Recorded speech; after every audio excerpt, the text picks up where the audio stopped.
देखिए, ये सब कहने की बातें, कुछ नहीं होगा।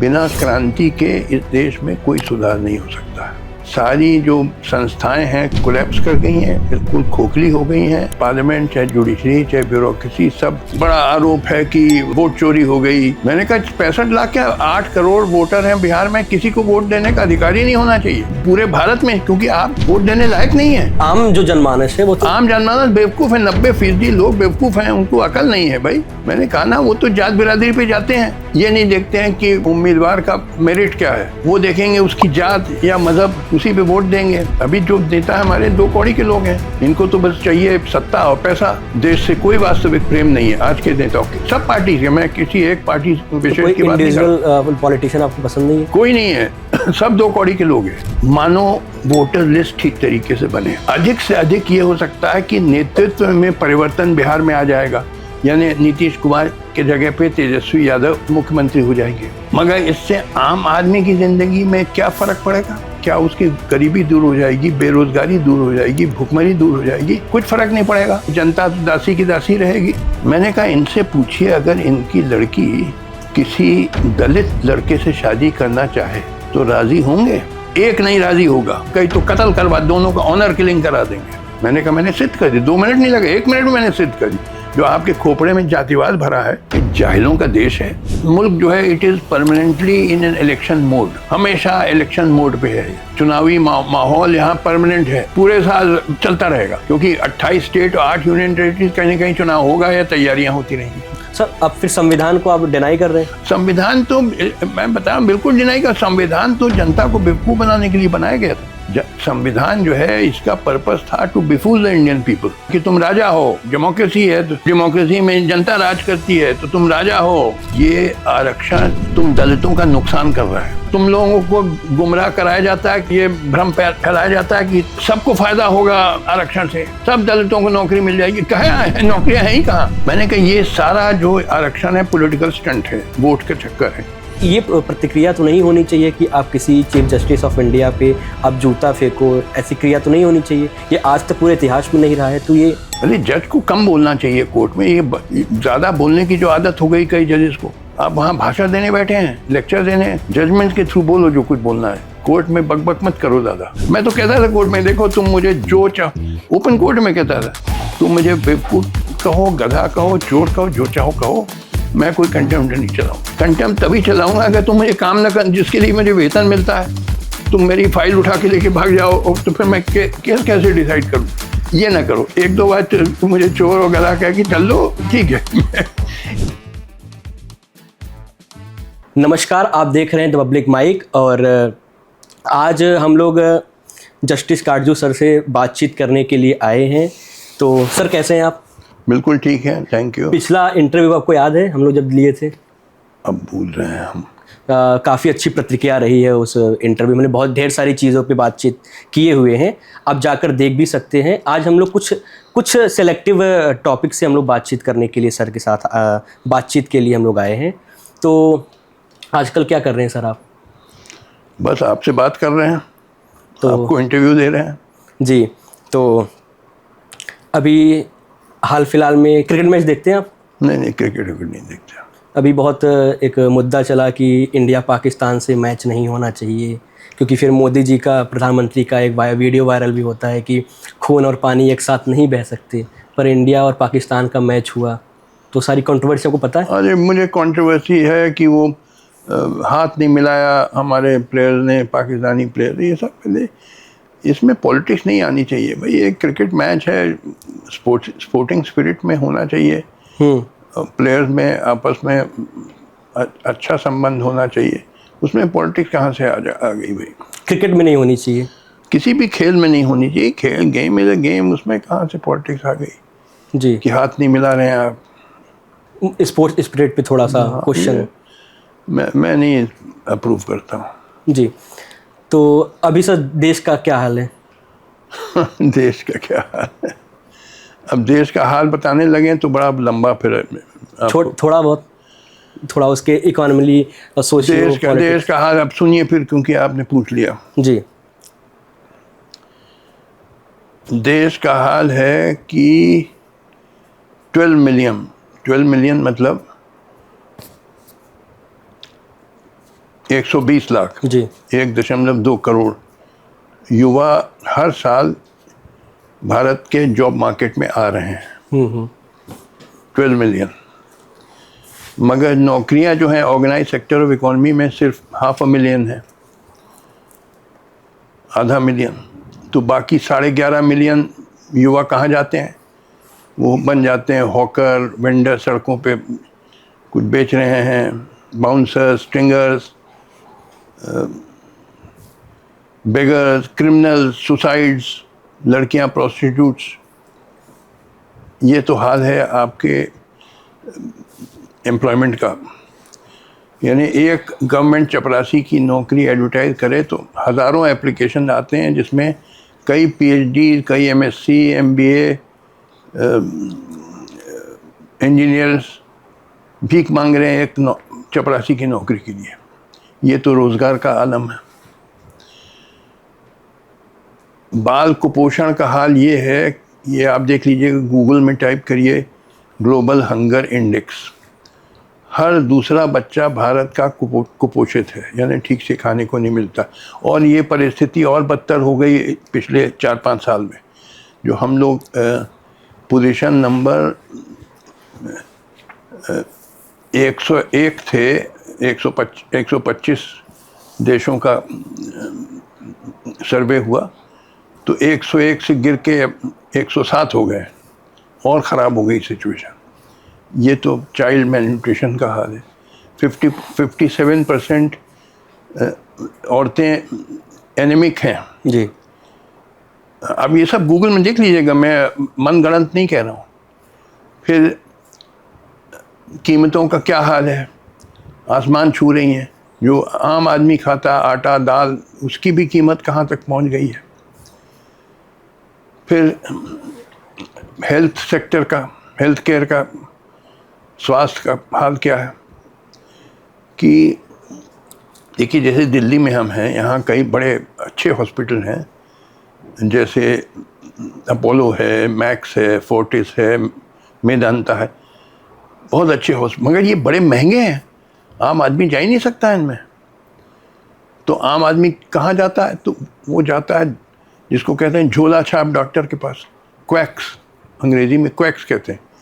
और जो क्वैक्स हैं वो कई गुने ज़्यादा हैं रेगुलर डॉक्टर के, क्योंकि रेगुलर डॉक्टर के पास गरीब आदमी जा ही नहीं सकता, इतना महंगा है इलाज। आप चले जाइए यहाँ all India medical institute Delhi में है, जो प्रीमियर इंस्टीट्यूट मेडिकल माना जाता है, वो लगेगा रेलवे स्टेशन। भीड़, वहाँ लोग पड़े हुए हज़ारों, कोई पूछने वाला नहीं, कोई सुनने वाला नहीं। और उसके सामने सफदरजंग हॉस्पिटल है, उसका भी यही हाल है। कहाँ हेल्थ केयर गरीब आदमी को मिलता है। बात हो रही है आप कि आप दुनिया के थर्ड इकोनॉमी होने जा रहे हैं। अरे ये आंकड़े का क्या होगा? कहने को तो कुछ कह रही है कि हम हमारे मुल्क में दूध और शहद की नदियां बह रही हैं, कह दो, कहने में क्या रखा है। मगर हकीकत जो मैंने अभी ये बातें बताई वो है। पर सर, वर्तमान सरकार कहती है कि दावे करती है वो कि हम, अरे दावे तो देखिए, सब नेता लोग तो दावे करेंगे, वो तो चांद सितारों का कहेंगे, आपको हम वोट दीजिए, हम आपको चांद सितारे दे देंगे। कहने में क्या रखा, कुछ भी कह जाओ। मगर हकीकत जो आपको फैक्ट्स हैं वो मैं बताया। जो ज़मीन की परिस्थिति है, बेरोज़गारी का आलम, भुखमरी का आलम और स्वास्थ्य लाभ अभाव का आलम। अच्छी शिक्षा कहाँ मिलती है बताइए? अच्छे स्कूल, थोड़े से स्कूल्स हैं वो भी बड़े महंगे हैं। तो ये शिक्षा व्यवस्था की में सुधार, क्योंकि बहुत वर्षों से ये दावे भी किए जा रहे हैं कि बेहतर हो रहे हैं शिक्षा व्यवस्था। जैसे दिल्ली मॉडल दिया जाता है, गुजरात मॉडल, अलग अलग मॉडल्स दिए जाते हैं कि शिक्षा के क्षेत्र में बेहतर काम कर रहे हैं, पर वो जो इंटेंसिव वो होना चाहिए वो नहीं हो पा रहा है। देखिए, ये सब कहने की बातें, कुछ नहीं होगा। बिना क्रांति के इस देश में कोई सुधार नहीं हो सकता है। सारी जो संस्थाएं हैं कोलैप्स कर गई हैं, बिल्कुल खोखली हो गई हैं। सब इंस्टीट्यूशन, चाहे पार्लियामेंट, चाहे जुडिशरी, चाहे ब्यूरोक्रेसी, सब बिल्कुल कुछ अब रह नहीं गया उनमें। इस देश का एक ही अब हल है इन समस्याओं का, वो है महान जन संघर्ष जो जातिवाद और सांप्रदायिकता से ऊपर उठे और जिसका नेतृत्व आधुनिक सोच के लोग, नेता लोग करें, और जो बड़ा लंबा चलेगा 10, 15, 20 साल, और बड़ी कुर्बानियाँ देनी होंगी, तब जाके एक ऐसी व्यवस्था का निर्माण होगा जिसमें तेज़ी से औद्योगिकरण हो और लोगों को बेहतर ज़िंदगी मिले। मगर ये बड़ा कठिन संघर्ष है, बड़ा लंबा सफ़र है जी। वही मगर उपाय है और कुछ नहीं। ये जो देखिए आपकी जो संवैधानिक व्यवस्था है, इसमें ये लोकतांत्रिक प्रणाली है, इलेक्शन होते हैं, डेमोक्रेसी है। कहने को तो बड़ा अच्छा लगता है डेमोक्रेसी, मगर हकीकत क्या है?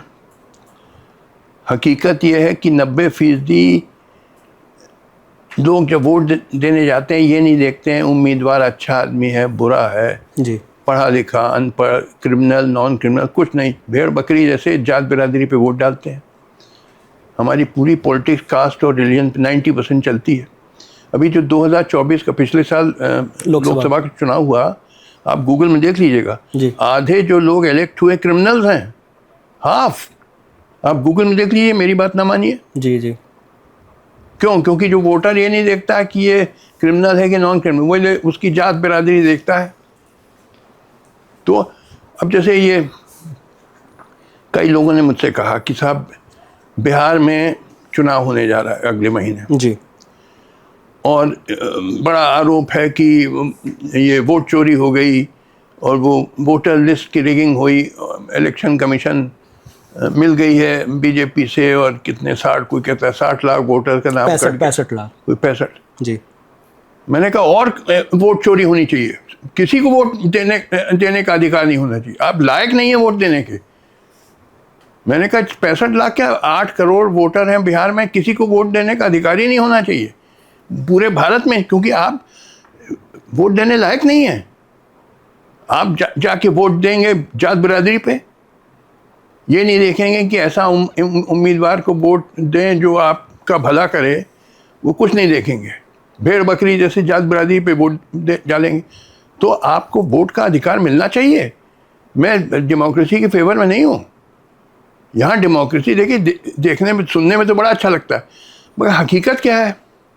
हकीकत डेमोक्रेसी कास्ट और रिलीजन है 90%, जो कि सामंती शक्तियाँ हैं। देखिए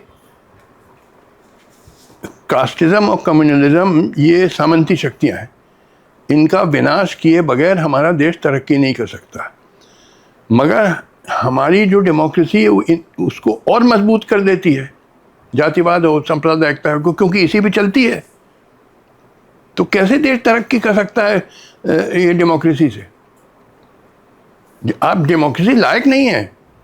पर सर अगर हम डेमोक्रेसी की बात करें तो हमारे जो पड़ोसी देश हैं वो तो अस्थिर हैं, क्योंकि उनमें एक सशक्त लोकतंत्र नहीं है, क्योंकि वहाँ पे या फिर वहाँ के लोग, जैसे अभी एक हाल फिलहाल का नेपाल हो गया, बांग्लादेश हो गया, श्रीलंका आप देख सकते हैं, ऐसे बहुत सारे देश हैं जहाँ पे संविधान और लोकतंत्र बहुत ज़्यादा सशक्त नहीं है।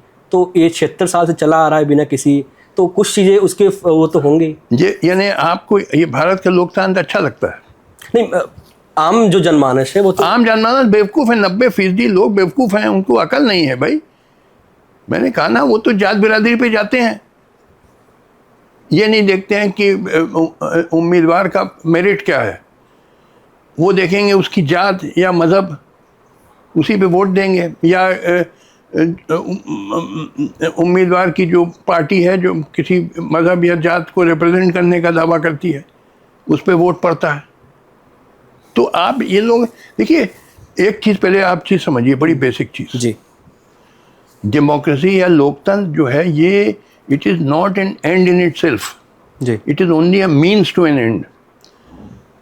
The end has to be raising standard of living of the people, यानी लोगों को बेहतर ज़िंदगी देना, ये एंड होना है। अगर लोकतंत्र इसमें मदद करती है तो अच्छी चीज़ है, और इसका उल्टा करती है तो बुरी चीज़ है। मैं तो बता रहा हूँ यहाँ लोकतंत्र बुरी चीज़ है, क्योंकि हमारा लोकतंत्र जो है वो जातिवाद और सांप्रदायिकता पे चलता है।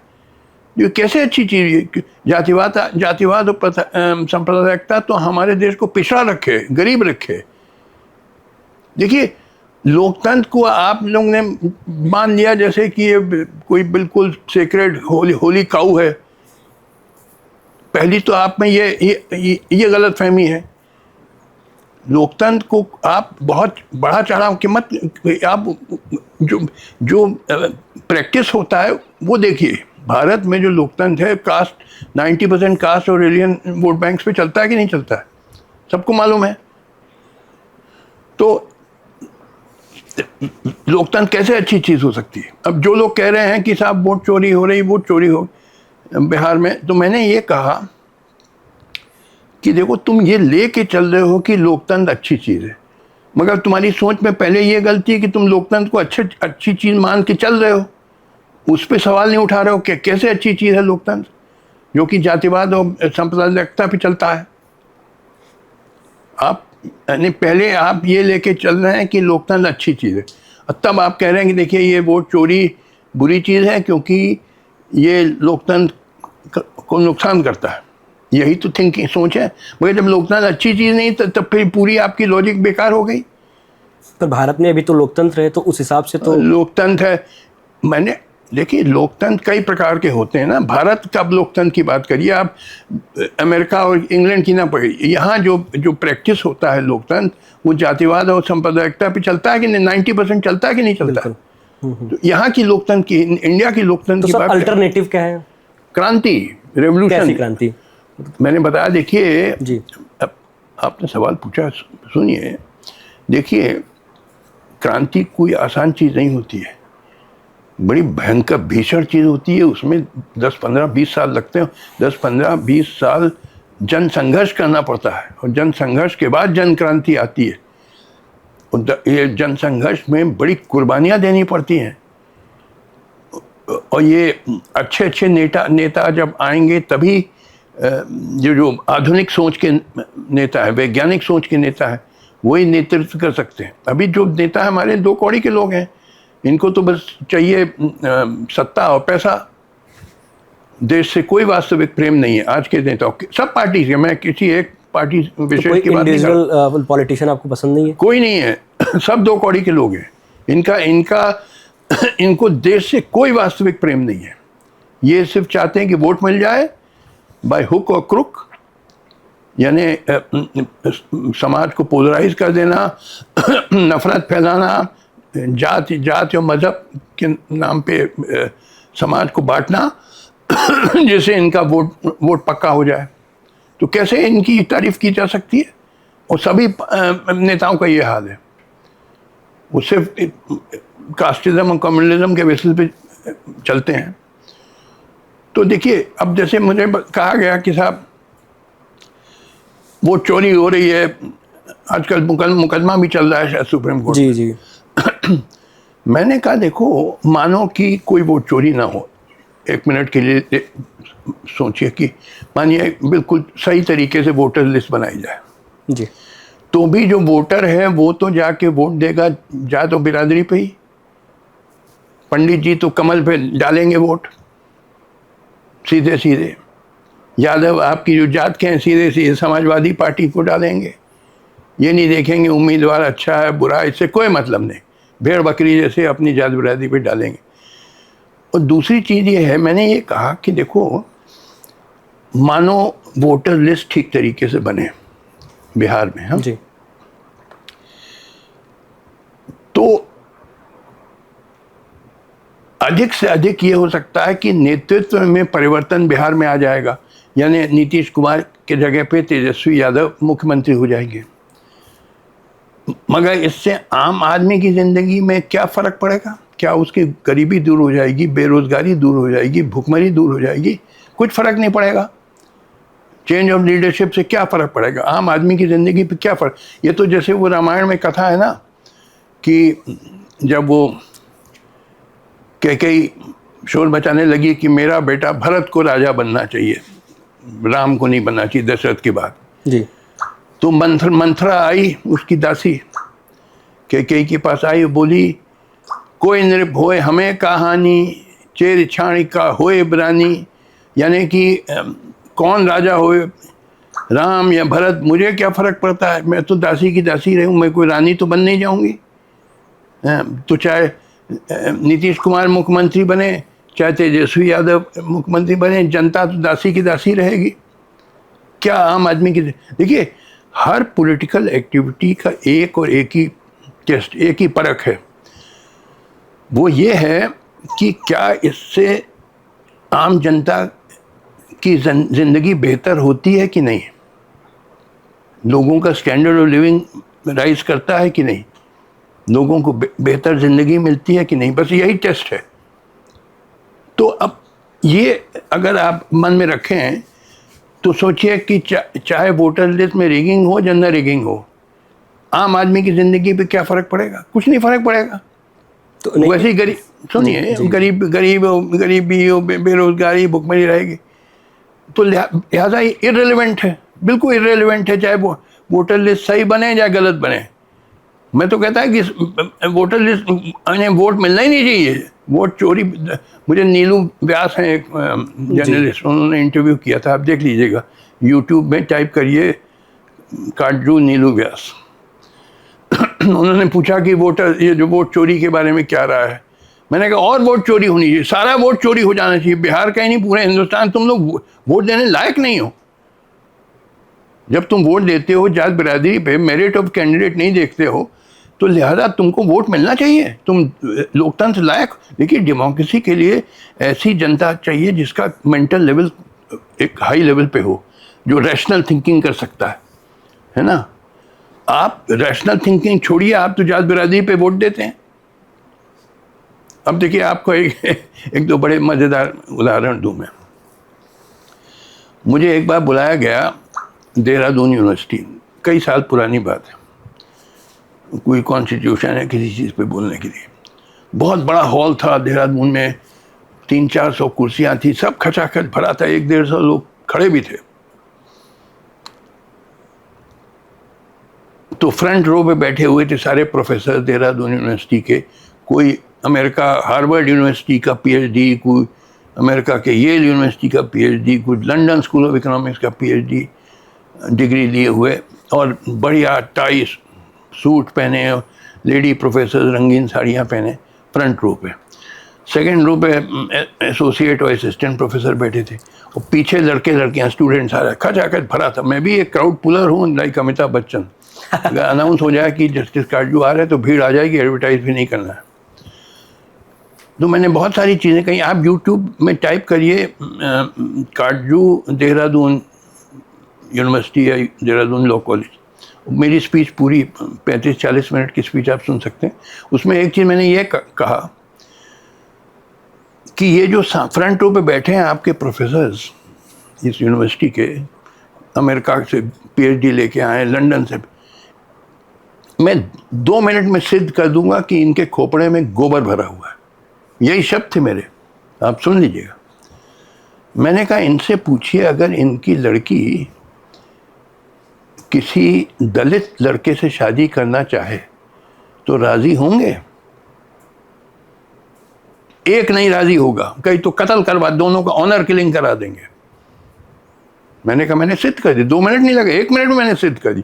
जो आपके खोपड़े में जातिवाद भरा है, जो जातिवाद गोबर होता है, तो आप मत कहिए आपके पास ये, मैं इससे इम्प्रेस नहीं हूँ कि आपकी पीएचडी हार्वर्ड और येल और लंदन से है।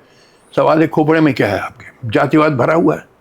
ये शिक्षित लोगों की मैं बात कर रहा हूँ, अशिक्षित बेचारों को तो मैं माफ़ कर सकता हूँ कि बेचारों को शिक्षा नहीं मिली। ये शिक्षित पीएचडी अमेरिका से, लंदन से, उनके खोपड़े में गोबर भरा हुआ है जातिवाद का। फिर एक बार मैं बता रहा हूँ, मैं chief justice Madras high court था, तो कोर्ट के बाद शाम को एक दिन मैं घर में बैठा था अपनी वाइफ के साथ, तो एक हाई कोर्ट के जज, वो दलित थे, वो उनकी वाइफ, उन्होंने एक लव मैरिज करी थी 25-30 साल पहले, कोई अपर कास्ट शायद ब्राह्मण लड़की से। वो हमसे एक कर्टसी कॉल करने आए मेरे घर शाम को। तो उनकी वाइफ ने मेरी वाइफ को बताया कि जब हम लोग ने शादी की तो मेरे परिवार वालों ने मेरा क्रियाकर्म कर दिया उसी दिन नदी के पास जाके, और तब से कोई संबंध नहीं रखा मुझसे। ये आपका देश है, ये जाहिलों का देश है। जिस तरीके से आप जातिवाद और सांप्रदायिकता भरा, अब आजकल माहौल क्या है कि वो मुसलमानों पे क्या क्या क्या जुल्म हो रहे हैं, सब आप जानते हैं उनकी। अभी हम इस पे बात करते हैं सर, बिल्कुल, क्योंकि देश का ये मुद्दा भी है। और मैं ये सर जानना चाह रहे हैं कि ये जो जाति, धर्म, वर्ग, इन सब का सल्यूशन क्या है कि आज हम AI के जमाने में है। अरे AI फ्रॉड है, AI वगैरह के चक्कर में भाई, आज के सोशल मीडिया का भी दौर है, अलग अलग जैसे आपके विचार लोगों तक जा रहे हैं तो वो भी सुन रहे हैं उस चीज़ को, पर परिवर्तन कैसे आएगा? मैंने बता दिया, मैं बार बार दोहराऊंगा नहीं। परिवर्तन का एक और एक ही तरीका है, वो है एक महान जन संघर्ष जो जातिवाद और सांप्रदायिकता के ऊपर उठे और जिसका नेतृत्व आधुनिक सोच वाले नेता जो जिनको वास्तविक देश से प्रेम है। ये निर्धारण कैसे होगा? मैं बताता हूँ जी। देखिए, ऐसा है, कई लोगों ने मुझसे ये पूछा कि आप बार बार ये कहते हैं कि संपूर्ण क्रांति हो। अरे भाई सुनिए, मैं बता रहा हूँ। कई लोगों ने कहा कि कहाँ है वो नेता जो आप कह रहे हैं कि देश को आगे ले जाएंगे। मैंने कहा मैं बताता हूँ। देखिए, ये ऐतिहासिक अनुभव बताता है कि जब जब किसी देश में बड़ा महान संकट आता है तो प्रकृति अच्छे अच्छे नेताओं को ऊपर लाती है। जैसे उदाहरण के लिए लीजिए, इंग्लैंड में 17वीं शताब्दी 17th सेंचुरी में बड़ा स्ट्रगल हुआ था बिटवीन किंग एंड पार्लियामेंट। अगर आपने हिस्ट्री अपनी पढ़ी हो तो उस टाइम ओलिवर क्रॉमवेल आए, नेतृत्व किया। तो जिनको जो अनजान थे, पहले किसी नाम तक नहीं सुना था। इसी तरह अमेरिका में जॉर्ज वॉशिंगटन, थॉमस जेफरसन आए, फ्रांस में रोबेस्पियर आए, रशिया में लेनिन आए। तो आएंगे नेता, मुझे पूरा भरोसा है, क्योंकि ऐतिहासिक अनुभव भी बताता है। अभी नहीं दिखाई दे रहे हैं। अभी तो जो आजकल के नेता दो कौड़ी के हैं, बिल्कुल बेकार किस्म के लोग। मुझे कोई उनके लिए इज्जत, कोई तो पसंद हुआ, कोई विचार एक भी नहीं, सब वो एक ही थैले के चट्टे बट्टे। उनको ये है कि वोट चाहिए। देखिए, एक चीज़ समझ लीजिए, ये देश में 28 स्टेट्स हैं और 8 यूनियन टेरिटरीज हैं। कहीं न कहीं या चुनाव होता रहता है या तैयारियां होती रहती हैं। या अब जैसे अभी बिहार का अगले महीने होने जा रहा है, अगले साल अप्रैल में शायद तमिलनाडु में होगा, बंगाल के। तो कहीं न कहीं चुनाव होता रहता है और या तैयारियां होती रहती हैं। तो इलेक्शन में वोट पाने के लिए यही तरीका है, समाज को पोलराइज करो, विभाजित करो, नफरत फैलाओ जातिवाद और मजहब के नाम पे। तो ये मुल्क जो है, it is permanently in an election mode. हमेशा इलेक्शन मोड पे है ये। चुनावी माहौल यहाँ परमानेंट है, पूरे साल चलता रहेगा, क्योंकि 28 स्टेट और 8 यूनियन टेरिटरीज कहीं ना कहीं चुनाव होगा या तैयारियां होती रहेंगी। बिल्कुल। और सब में ये नेता लोग आएंगे और वही नफरत फैलाएंगे जातिवाद और मजहब के आधार पे, और जनता को विभाजित करेंगे ताकि वोट उनको देखिए, जैसे चीन में कोई चुनाव नहीं होता। हाल ये है कि आज चीन की इकॉनमी, आप गूगल में देख लीजिएगा, $30 ट्रिलियन GDP है। $30 ट्रिलियन। अमेरिका में तो $41 ट्रिलियन है, जो मैंने गूगल में भी देखा था। अमेरिका की $41 ट्रिलियन, चीन की 30 ट्रिलियन डॉलर। इंडिया की कोई कहता है 3.8 ट्रिलियन और कोई कहता है 3 ट्रिलियन भी नहीं है। यानी आप 8 गुना या 10 गुना पीछे हैं चीन से, क्योंकि वहाँ चुनाव नाम कुछ नहीं, वहाँ सीधे इकोनॉमिक डेवलपमेंट पे पूरा जोर है। हमारे यहाँ किस चीज़ पे जोर है, किस चीज़ पे फोकस है कि अयोध्या में राम मंदिर कैसे बने, क्योंकि इससे हमें वोट मिलेगा, या और कोई कम्युनल या कास्ट का कुछ झगड़ा कराओ। अभी बरेली में हो रहा है। हाँ, क्या बरेली में क्या हो रहा है? I love Mohammad. हाँ, ये सब तो लिहाजा, हाँ मैं सुना है ये। देखिए, मैंने बताया आपको कि यहाँ फोकस हमारे नेताओं का है कैसे अगला चुनाव जीता जाए, और चुनाव कहीं ना कहीं होता रहता है, तैयारियां होती रहती हैं। तो जब नेताओं का फोकस पूरा इस पे है, इकोनॉमिक डेवलपमेंट पे नहीं है, तो बोलिए कैसे देश तरक्की करेगा। चीन बढ़ता जा रहा है, यानी $30 ट्रिलियन की GDP हो गई, they are catching up with America, क्योंकि वहाँ चुनाव नहीं। तो मैं चुनाव के पक्ष में नहीं हूँ, कोई आप चुनाव लायक नहीं है भाई। आप भेड़ बकरी ऐसे जात बिरादरी पे वोट डालेंगे, बताइए, आपको चुनाव का हक मिलना चाहिए। सर, आपके आर्गुमेंट में भी ये आता है कि भारत विविधताओं वाला देश है, यहाँ बर्तन बहुत होंगे तो वहाँ पे आवाज़ आएगी, बहुत सारी ऐसी चीज़ें हैं। तो बड़ा देश है, जनसंख्या बहुत ज़्यादा है, तो ऐसी चीज़ें तो होती है, क्योंकि एक साथ तो बहुत सारे वो विरोधाभास तो हो ही सकते हैं देश में। ये तो क्या सवाल है आपका? सवाल यही है कि ये सब चीज़ें तो होती रहती, लोकतंत्र में है तो ये सब चीज़ें, जाति, सांप्रदायिकता, ये सब चीज़ें तो इन्वॉल्व रहेंगी।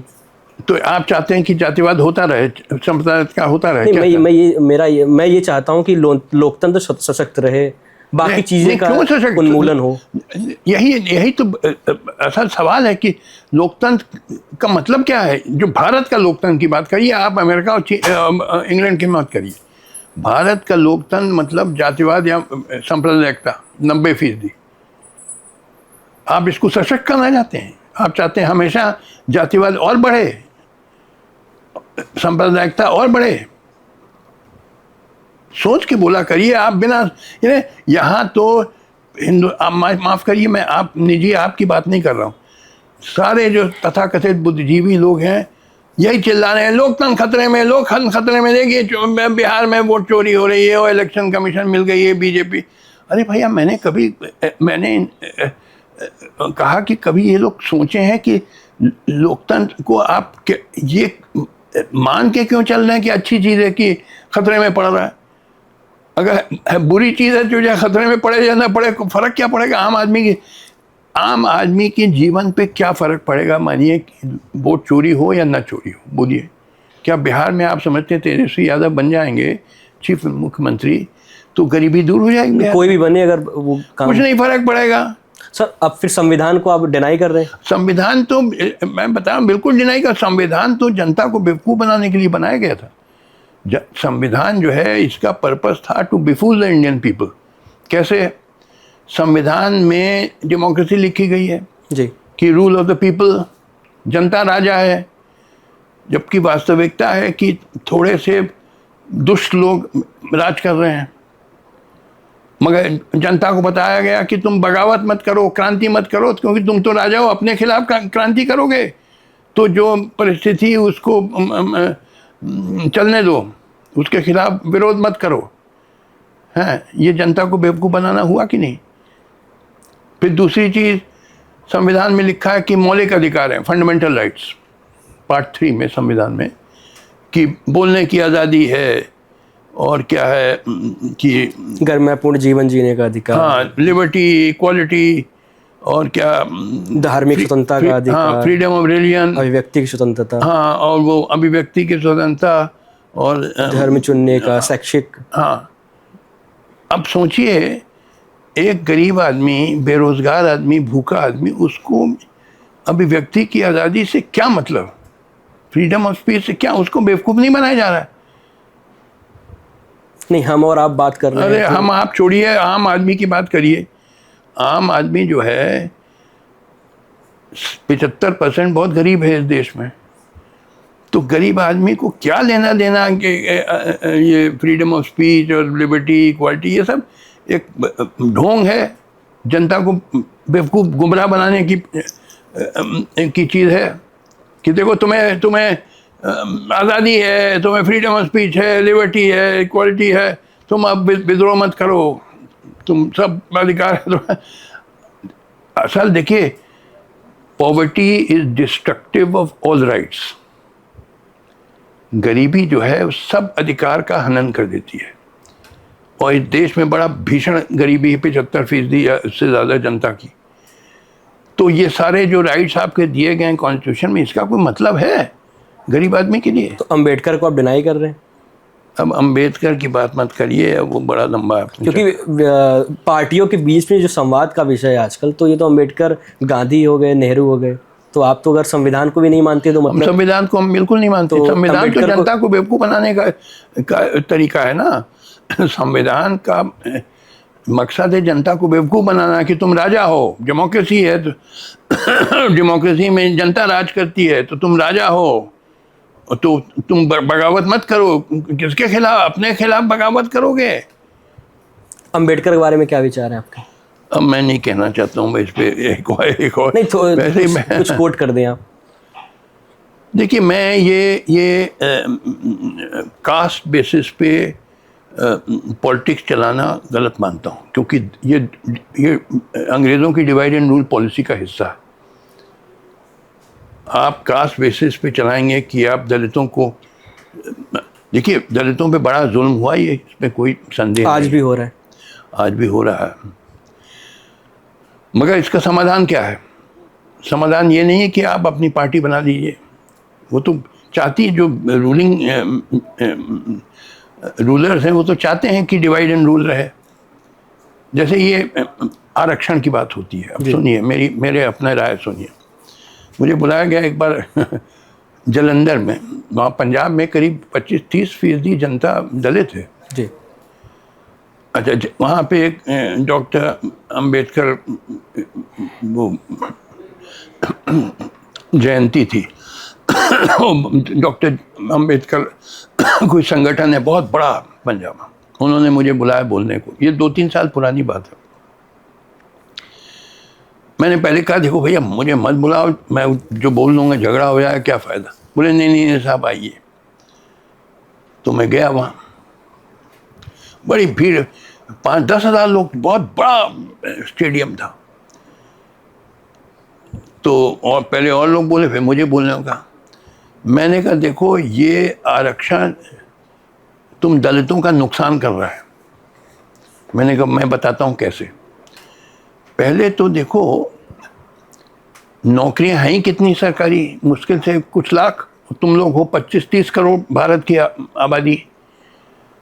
तुम अगर हर दलित को नौकरी मिल जाए, मानिए 100% रिजर्वेशन दलितों के लिए कर दिया जाए, 100%, और किसी जात को सरकारी नौकरी न दी जाए, फिर भी कुछ लाख तुम में से कुछ लाख लोगों को कोई नौकरी मिलेगी, क्योंकि नौकरियां हैं ही कितनी, हार्डली 0.1 या 0.01% दलितों को नौकरी मिलेगी। मगर तुम लोगों को गुमराह कराया जाता है, ये भ्रम फैलाया जाता है कि सबको फायदा होगा आरक्षण से, सब दलितों को नौकरी मिल जाएगी। कहाँ है? नौकरियां हैं ही कहाँ।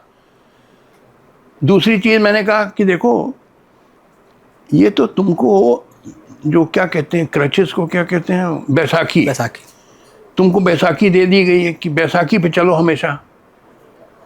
अरे तुम फेंको बैसाखी दूर। मर्द हो तुम, कह दो कि हम मेहनत करेंगे और हम साबित कर देंगे अपर कास्ट लोगों को कि हमारी बुद्धि तुमसे नीची नहीं है। मेहनत करके हम जनरल कैटेगरी में हम फाइट करेंगे। हाँ, टेस्ट देंगे और हम में से कई सफल हो जाएंगे। हम सिद्ध कर देंगे कि हमारी बुद्धि तुमसे, आप लोगों से कम नहीं है।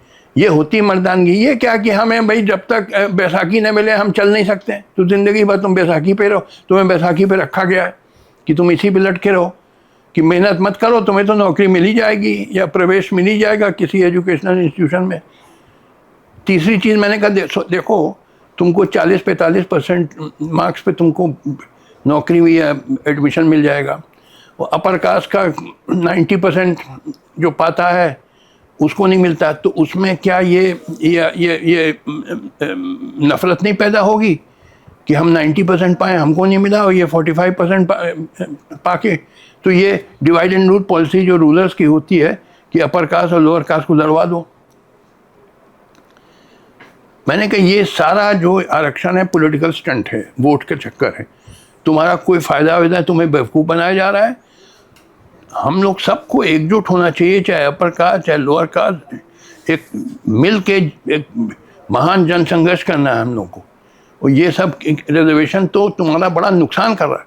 अच्छा, ये हमने कहा तो वहाँ तो बहुत सारे बैठे थे राजनीतिक लोग, पॉलिटिकल, वो हल्ला मचाने, क्योंकि वो उनका पूरा खेल पॉलिटिक्स इसी पे चलती है, रिजर्वेशन पे। हमने कहा जो मैंने तो अपनी बात कह दी। तो कहने का मतलब ये सब, I am not in favour of this caste based politics. Ambedkar अरे अंबेडकर ही नहीं, सभी लोग करते हैं यही। नहीं, मैं अंबेडकर पूछ रहा अरे मैं बता रहा हूँ, देखिए जो जो अंग्रेज़ों की पॉलिसी डिवाइड एंड रूल थी, एक तो हिंदू मुस्लिम को लड़वाओ जी, हैं, वो मुस्लिम लीग बना दी, यहाँ हिंदुओं का संगठन बना दिया, ये रिलीजियस बेसिस पर डिवाइड करो। दूसरा कास्ट पे, अपर कास्ट लोअर कास्ट पे डिवाइड करो कि अंबेडकर दलितों के लीडर हैं, दलितों पे बड़ा जुल्म हो रहा है।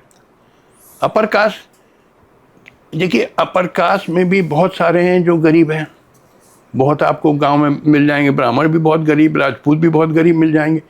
ऐसा तो है नहीं कि सिर्फ दलित गरीब है। तो हम लोग को तो यूनाइट होना है ना, instead of divide on caste. तुम अंग्रेज़ों की चाल थी कि रिलीजियस बेसिस पे डिवाइड कर दिया, जिसकी वजह से पार्टीशन हुआ, और कास्ट बेसिस पे डिवाइड हुआ। तो ये मैंने अंबेडकर के बारे में कहा, ये कास्ट लीडर थे। वो कास्ट लीडर तो अंग्रेज़ों की पॉलिसी थी।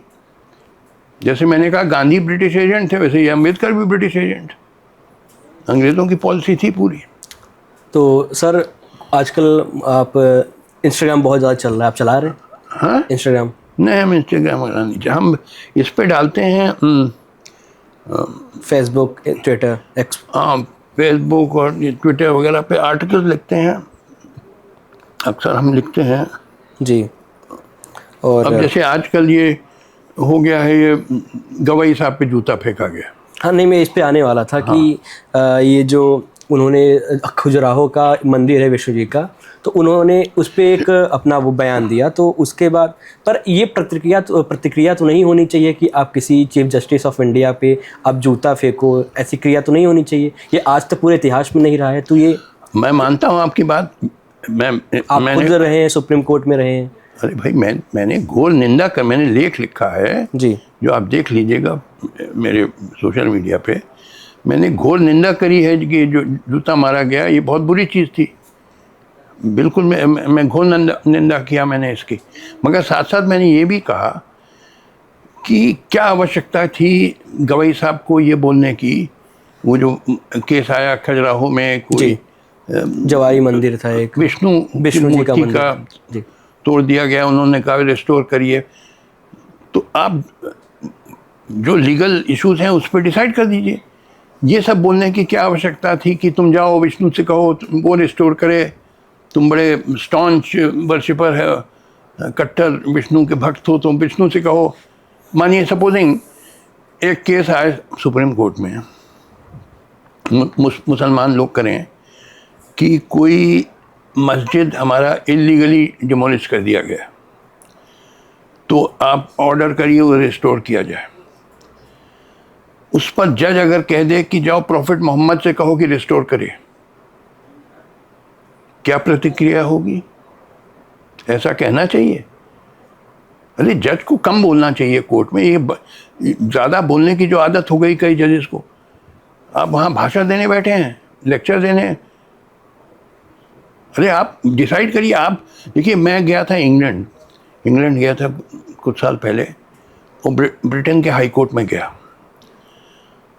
और वहाँ बहस चल रही थी, बिल्कुल पिन ड्रॉप साइलेंस, शांत, जज चुप बैठा हुआ था, और वकील भी बड़ी धीमी आवाज़ में बहस कर रहा था। कभी कभार जज कोई चीज़ का स्पष्टीकरण के लिए कोई सवाल पूछ ले कि इसको ज़रा समझा दीजिए, वरना जज बिल्कुल चुप। ये वातावरण होना चाहिए अदालत का, बिल्कुल डिग्निफाइड, सेरीन, ट्रैंक्विल, काम, शांत, ठंडा। जज वकील बहस कर रहा है, जज सुन रहा है, और फैसला आपके हाथ में। अंत में आप जैसा फैसला देना चाहें दीजिए।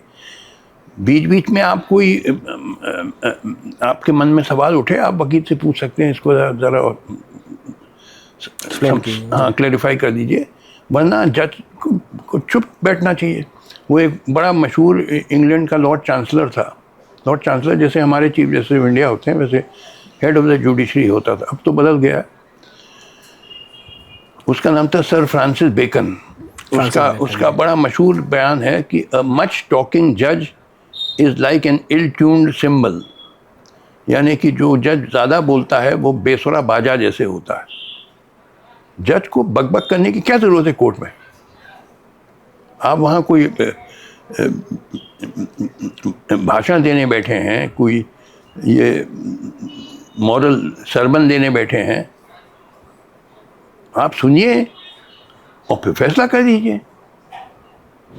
ये सब अब आप इस तरह के बयान देंगे कोर्ट में तो इसकी प्रतिक्रिया नहीं होगी। भाई मैं जस्टिफाई नहीं कर रहा हूँ, जो जूता फेंका बिल्कुल गलत चीज़ थी, मैं कंडेम कर रहा हूँ, मगर ये गवाही को इस तरीके से बात करनी चाहिए कोर्ट में? क्या हिंदुओं की भावनाओं आहत नहीं होती हैं जब इस तरह से आप मुसलमान के आप क्या कहिए कि जाओ प्रॉफिट मोहम्मद से कहो कि तुम्हारा मस्जिद रिस्टोर करे, क्या प्रतिक्रिया होगी? पूरे देश भर में हाहाकार मच जाएगा। ये सब बोलने की क्या ज़रूरत है? और उन्होंने फिर बोला कि ऐसा मीडिया में भी आया कि बड़प्पन दिखाया उन्होंने, कि उन्होंने कंटेम्प्ट ऑफ। अरे बड़प्पन पहले तुमने किया क्यों? तुम ऐसी बातें बोलने की क्या ज़रूरत है? अब वो एक प्रोफेसर महमूदाबाद है वहाँ, जो एक यूनिवर्सिटी में जो उनके ऊपर वो FIR हुआ, एक यूनिवर्सिटी है, शायद हरियाणा में है या कहाँ, अशोका यूनिवर्सिटी जी, वो शायद हेड ऑफ डिपार्टमेंट है। उन्होंने कुछ लिख दिया था कि मुस्लिम्स का लिंचिंग हो रही है वगैरह फेसबुक। अब उस पर जो हमारे एक सीनियर जज साहब सूर्यकांत साहब ने कह दिया कि क्या क्या बातें कह दी। कहने की क्या ज़रूरत है भाई? तुम फैसला करो, जो फैसला करना चाहो करो, सुन लो वकीलों की बहस और फिर फैसला।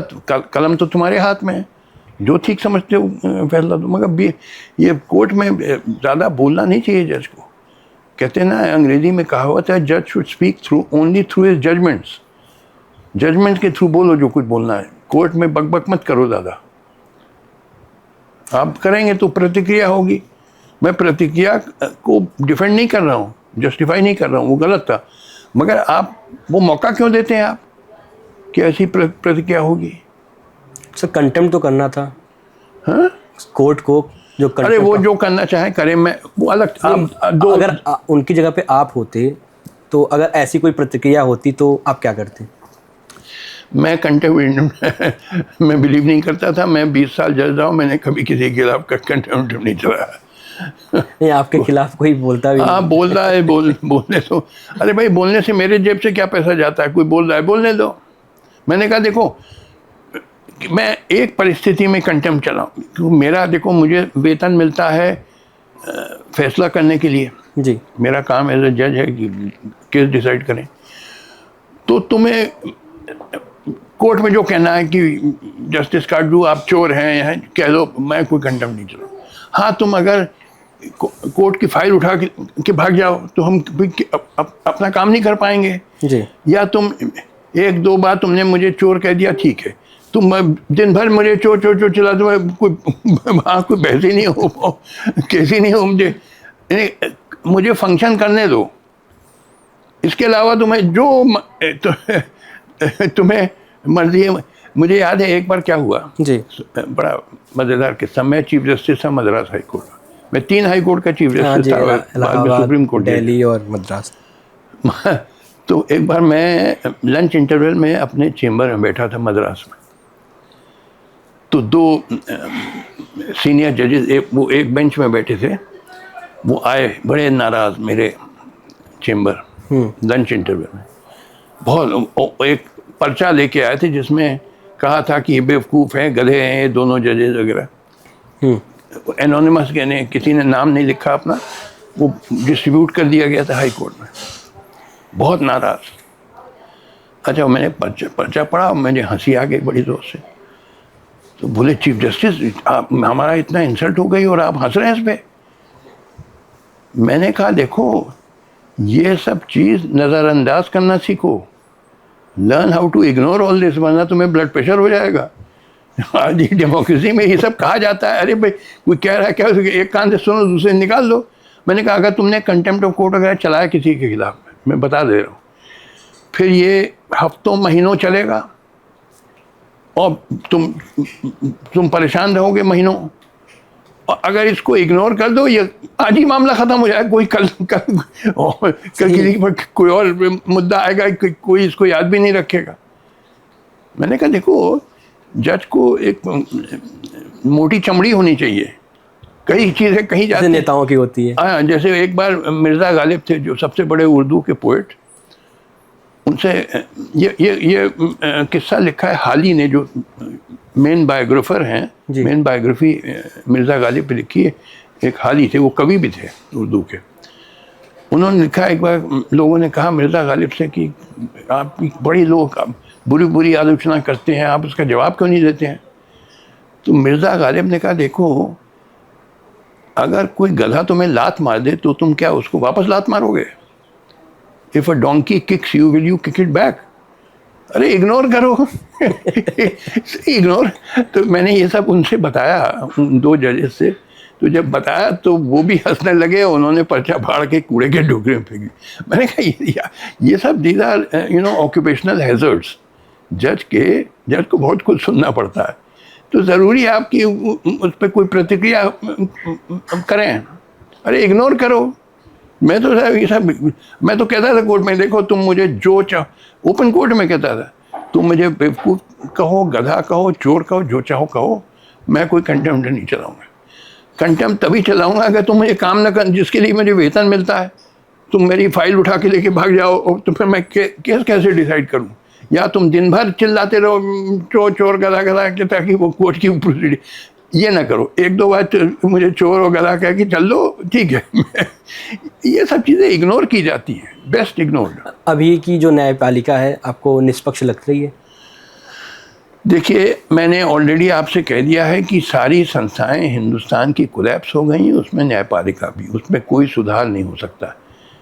दे आर ऑल बियॉन्ड रिडेम्पशन। ला इलाज मर्ज हो गया सब संस्था, चाहे पार्लियामेंट चाहे न्यायपालिका। अब देखिए, आधे से ज़्यादा जजेस तो करप्ट हो गए। ये बात 2009 में शांति भूषण, जो यूनियन लॉ मिनिस्टर भी थे और बहुत बड़े वकील थे, अभी शायद पिछले साल उनका देहांत हुआ। उन्होंने 2009 में एक हलफनामा दिया था सुप्रीम कोर्ट में, जिसमें कहा था कि पिछले 16 चीफ जस्टिस ऑफ इंडिया में से 8 तो निश्चित तौर पे भ्रष्ट थे, 2 के बारे में संदेह है कि भ्रष्ट थे कि नहीं, और 6 ईमानदार थे। ज़्यादा, और ये चीफ जस्टिस ऑफ इंडिया की बात हो रही है, और 2009 में। उसके बाद भी और आए, ये गोगोई और ये लोग सब किस तरीके से लोग। तो मैं नहीं कह रहा हूँ कि हर जज भ्रष्ट है, कई ईमानदार भी जज हैं, मगर बहुत संख्या बढ़ गई है भ्रष्ट जजेस की। दूसरी चीज़, इतना डिले होता है जस्टिस में, तारीख पे तारीख पड़ी जा रही है, सालों 20-20, 25-25 साल केस चल रहे हैं। 5 करोड़ से ज़्यादा फाइल भी पेंडिंग। 5 करोड़। तो एक बार क्या हुआ मैं बता रहा हूँ, मैं इलाहाबाद हाई कोर्ट में जज था। तो इलाहाबाद हाई कोर्ट ने एक नॉर्म बनाई थी कि एक सबऑर्डिनेट जुडिशरी जज के सामने अधिकतम 300 केसेस होने चाहिए। सबऑर्डिनेट जुडिशरी मतलब जो हाई कोर्ट के नीचे, 300 मैक्सिमम इतना लोड कैरी कर सकता है। एक बार एक सबऑर्डिनेट जुडिशरी का जज मेरे पास आया, CGM कानपुर नगर। मैंने पूछा सिर्फ तुम्हारे कोर्ट में कितने केसेस हैं? बोले 30,000 होने चाहिए, 300 मैक्स अधिकतम, और उससे 100 गुना ज़्यादा। फिर CGM गाजियाबाद आए मेरे पास, मैंने कहा सिर्फ तुम्हारे कोर्ट में कितने के? बोले 21,000। CGM बुलंदशहर ने कहा 25,000। मैंने कहा आदमी 100 पाउंड वजन कैरी कर सकता है, उसके ऊपर एक हाथी लाद दो, क्या होगा? कोलैप्स कर जाएगा। कैसे इतना लोड कैरी कर सकता है? तो वो क्या करेगा? तारीख पे तारीख देगा। देखिए, एक केस डिसाइड करने में कुछ टाइम लगता है।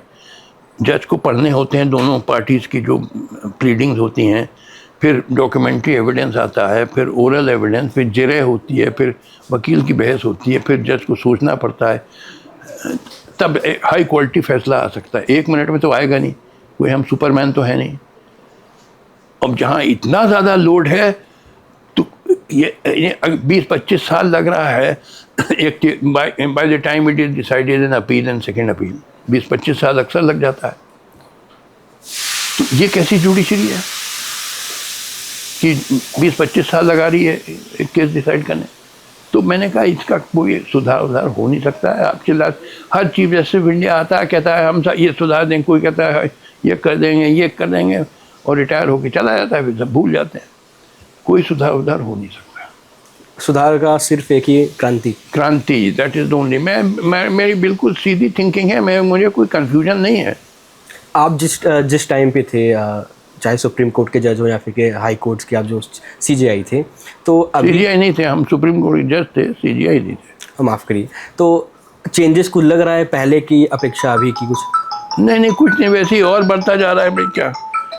हाँ चलो पूछो क्या। तो अभी एक जो एक्स CJI थे, तो आजकल उनके पॉडकास्ट इंटरव्यूज़ बहुत ज़्यादा आ रहे हैं, देख रहे हैं कुछ? चंद्रचूड़ साहब, जी मैंने कह दिया चंद्रचूड़ बड़े भारी कैरियरिस्ट आदमी थे। उनको बस एक ही उद्देश्य था कि किसी तरीके से मैं चीफ जस्टिस ऑफ इंडिया बन जाऊं, और उसके लिए वो हर गलत काम करने को तैयार थे। जैसे अयोध्या का फैसला हुआ, 5 जजेस का फैसला हुआ, वैसे किसी का ये नहीं मालूम था कि किसने लिखा है, मगर बाद में स्पष्ट हो गया कि इन्हीं ने लिखा, क्योंकि इन्होंने खुद ही कह दिया कि भगवान से मैंने पूछा क्या फैसला दिया जाए, तो उसने मुझे बताया क्या। अच्छा, तो उस फैसले में एक तरफ तो लिखा है कि डिमोलिशन ऑफ मस्जिद वॉज अ क्राइम।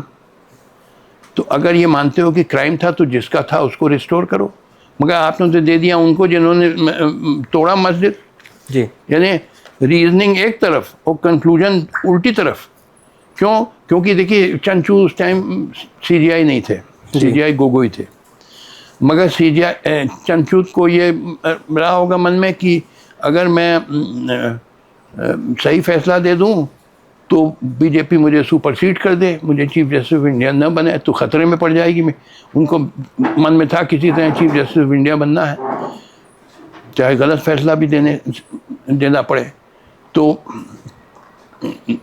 उन्होंने इसलिए फैसला दिया, क्योंकि देखिए वैसे तो सीनियर मोस्ट सुप्रीम कोर्ट जज बनता है चीफ जस्टिस ऑफ इंडिया जब पिछला chief justice of India retire होता है, मगर कोई हार्ड एंड फास्ट रूल नहीं है। कई सुपरसेशन हुए हैं। इंदिरा गांधी ने HR खन्ना को सुपरसीड कर दिया, जिसने वो डिसेंटिंग जजमेंट दिया था मीसा केस में, और वो शेलर, ग्रोवर, हेगडे को सुपरसीड कर दिया इंदिरा गांधी ने, क्योंकि वो इंडिपेंडेंट थे। इंदिरा गांधी ने अपने चमचे A.N. रे को बनाया CJI। जी, तो ऐसे हुए हैं सुपरसेशन। इनको चंद्रचूड़ को था कि मैं ज़रा भी मौका ज़रा सा भी ऐसा ना हो जाए कि मुझे सुपरसीड कर दिया जाए। क्यों खतरा लो तो भाई हाँ में हाँ मिलाओ। तो चंद्रचूड़, अब देखिए एक और इनका उदाहरण देखिए। एक है प्लेसेस ऑफ वर्शिप एक्ट जो पार्लियामेंट ने बनाया था 1991 में। उसमें ये लिखा है कि 15 अगस्त सन 47 के पहले अगर कोई मानिए मंदिर को तोड़ के मस्जिद कन्वर्ट किया जाए, उसको आपको भूल जाना है। जी, हाँ, 15 अगस्त सन 47 के बाद में अगर कोई मंदिर को तोड़ के मस्जिद बनाया तो आप रिस्टोर कर सकते, मगर 15 अगस्त सन 47 के पहले जो घटनाएं हुई उनको आपको भूल जाना है। क्योंकि देखिए वरना तो हज़ारों मस्जिद हैं, हर मस्जिद पे ये झगड़ा हो, और जैसे हो रहा है ये मथुरा की मस्जिद में और तमाम कि ये मंदिर था और ज़बरदस्ती तोड़ के बना दिया, तो भी इसी पे झगड़े होते रहे। तो ताकि to put a quietus on this disputes, इनको ख़त्म करो, छोड़ो, जो हो गया सो हो गया, ये कानून बना प्लेसेस ऑफ वर्शिप एक्ट। तो एक केस वो आप जानते हैं ज्ञानवापी का बनारस में वाराणसी अभी भी शायद चल रहा है सूट। तो उसकी एक किसी अंतरिम आदेश के खिलाफ अपील गई थी सुप्रीम कोर्ट। ये चंद्रचूड़ साहब सीनियर जस्टिस, CJI नहीं थे, सीनियर जज, उनकी बेंच में आया। अगर ये कह देते कि ये औरंगजेब ने तोड़ा ज्ञानवापी और इसको मस्जिद में, ज्ञानवापी मंदिर और ज्ञानवापी मस्जिद, हाँ, इसको मंदिर को तोड़ के मस्जिद बना दिया, तो भी औरंगजेब की तो देहांत हुआ था 1707 में, और कहते तोड़ा गया 1680 के करीब। तो 15 अगस्त सन 47 के बहुत पहले। तो ये बात अगर सही भी है कि वो मंदिर को तोड़ के मस्जिद बनाया गया, तो भी आपको उसे भूल जाना है। तो अगर ये फैसला दे देते चंद्रचूड़ की because of places of worship act, ये सूट मेंटेनेबल ही नहीं है, तो सारे झगड़े ये सब खत्म हो जाते हैं। जैसे मथुरा का चलता संभल है, में हुआ, कई जगह ये झगड़े चल रहे, सब खत्म हो जाते हैं कि 15 अगस्त सन 47 में के पहले क्या हुआ उसको आपको भूल जाना है, वरना तो कोई कहीं अंत नहीं होगा। हम यही काम, हज़ारों हिंदुस्तान में मस्जिदें हैं, सब में झगड़ा कि साहब ये मंदिर को तोड़ के बनाए, खुदाई करो, ये सब नाटक होगा। तो लिहाजा प्लेसेस ऑफ वर्शिप एक्ट बनाए। तो अगर प्लेसेस ऑफ वर्शिप एक्ट के अनुसार ये फैसला दे देते तो सारी ये झगड़े ख़त्म हो जाते हैं। मगर उन्होंने सोचा अगर ऐसा मैं फैसला दे दूं तो फिर मेरी चीफ जस्टिस ही खटाई में पड़ जाए, यही उनके मन में रहा होगा। तो उन्होंने क्या फैसला दिया कि साहब ये बात आप कहिए, डिस्ट्रिक्ट जज के सामने कहा, ये करके टाल दिया, जबकि खुद कर देना चाहिए था, खुद कह देना चाहिए, सूट मेंटेनेबल ही नहीं है। मैं उन्होंने सोचा क्यों अपनी भैया चीफ जस्टिस ही खटाई में डालें। तो ये बड़े कैरियरिस्ट आदमी हैं, बातें बहुत करते हैं, मगर हकीकत ये है जो मैंने आपको बताई। कोई आपको पसंद है, कोई सीजेआई या फिर कोई भाई मैंने बताया HR खन्ना का मैंने नाम लिया जी। HR खन्ना जब इमरजेंसी लगाई थी इंदिरा गांधी ने, तो ये सवाल उठा कि इमरजेंसी में नागरिक को अधिकार है जीवन का, स्वतंत्रता का, तो 5 जजेस की बेंच में 4 ने कहा कोई अधिकार नहीं है, कोई पुलिस वाला आके गोली मार दे तो आप कुछ नहीं कर सकते। अकेला वो आदमी था जिसने वो माइनॉरिटी जजमेंट दिया, जस्टिस HR खन्ना। वो केस का नाम है ADM जबलपुर, हेवियस कॉर्पस। हाँ, वैसे शिवाकांत शुक्ला। उसने कहा कि नहीं, इमरजेंसी में भी अधिकार, जीवन का अधिकार रहता है और स्वतंत्रता का अधिकार रहता है। और जिस दिन वो सवेरे जा रहे थे सुप्रीम कोर्ट, अपनी पत्नी से उन्होंने कहा कि मैं ऐसा फैसला देने जा रहा हूँ जिससे मेरी चीफ जस्टिस ही अब ख़त्म हो जाएगी, मुझे नहीं चीफ जस्टिस बनाया जाएगा, मगर फिर भी मुझे अपनी ड्यूटी करनी है। और उन्होंने फैसला दिया, तो मैं उनकी बड़ी तारीफ़ करता हूँ। ऐसे जजेस होने चाहिए। ये क्या कि आपको बस चीफ जस्टिस दिखाइए। चंद्रचूड़ के फादर साहब को भी ये, वो जो 5 जजेस बेंच थी ADM जबलपुर में, जो 4 जजेस ने कहा कि नागरिक को कोई जीवन का अधिकार नहीं है इमरजेंसी में, उसमें ये चंद्रचूड़ के फादर YV चंद्र, वो भी कैरियरिस्ट थे और उनको भी चीफ जस्टिस बना दिया गया। तो बाप बेटे दोनों कैरियरिस्ट, उनको बस ये था न्याय से क्या मतलब, हमें चीफ जस्टिस बनना है। मेरा अंतिम प्रश्न है, वक्फ कानून पे अभी इंटरिम ऑर्डर आया है, तो वक्फ कानून मैंने पढ़ा नहीं है इसलिए, मैं तो मुझे इसके बारे में जानकारी नहीं है। ठीक है, फिर इतना बहुत है। ठीक, बहुत बहुत धन्यवाद सर हमसे बातचीत करने के लिए। अच्छी बात। नमस्कार।